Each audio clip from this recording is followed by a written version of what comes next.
L-iskandlu tal-konkos inferjuri tal-Isptar Mater Dei se jiswa lill-poplu Malti 150 miljun euro. Il-Prim Ministru Joseph Muscat żvela r-riżultat tar-rapport tal-Kumpanija Internazzjonali ta' Konsulenti AREP li kienet ikkommissjonata biex tanalizza d-difetti tal-konkos inferjuri. Dan meta kien mistoqsi mill-ġurnalisti indipendenti dwar il-każ waqt sessjoni ta' mistoqsijiet u tweġibiet tal-Konferenza Ġenerali Annwali tal-Partit Laburista. Figura xokkanti hekk kif l-istima tal-ispejjeż biex l-istruttura tal-isptar ma tkunx ta' periklu għal ħaddiema, għal pazjenti u l-familjari tagħhom oriġinarjament kienet ta' 30 miljun euro. Dan kien sptar illi sewwa 3 darbiet aktar milli kien stmat biex inbena.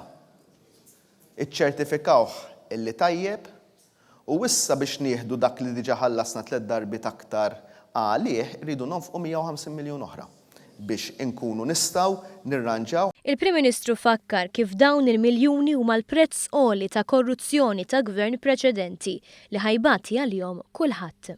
Jien meta issa ħammorru biex naraw minn fejn ħansibu dawn il-flus dal-150 miljun taf x'inżomm f'moħħi dawk il-150 miljun stajt bnejt 10 tiskejjel f'pajjiżna. Bil-flus kollha illi ntefqu iktar fuq l-isptar qabel u plus dawn il-150 miljun, l-istima tiegħi b'wieħed u ieħor ħatkun sewwa aktar mill-istmat 500 miljun dal-isptar. Stajna nagħmlu t-toroq kollha ta' Malta u Għawdex kollha kemm huma.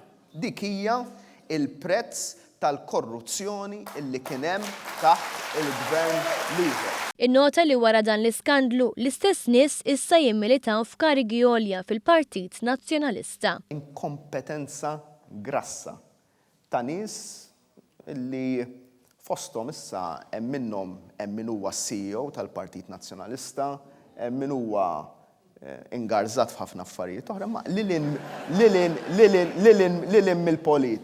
mill-politika. Jien nara sitwazzjoni ta' tant inkompetenza li qed iħallas u ħallas għalija t-taxpayer. Il-Prim Ministru qal li l-Awditur Ġenerali għadu għaddej bl-investigazzjoni tiegħu ġala darba joħorġu l-konklużjonijiet dawk responsabbli se jkollhom jirrispondu għal emilhom.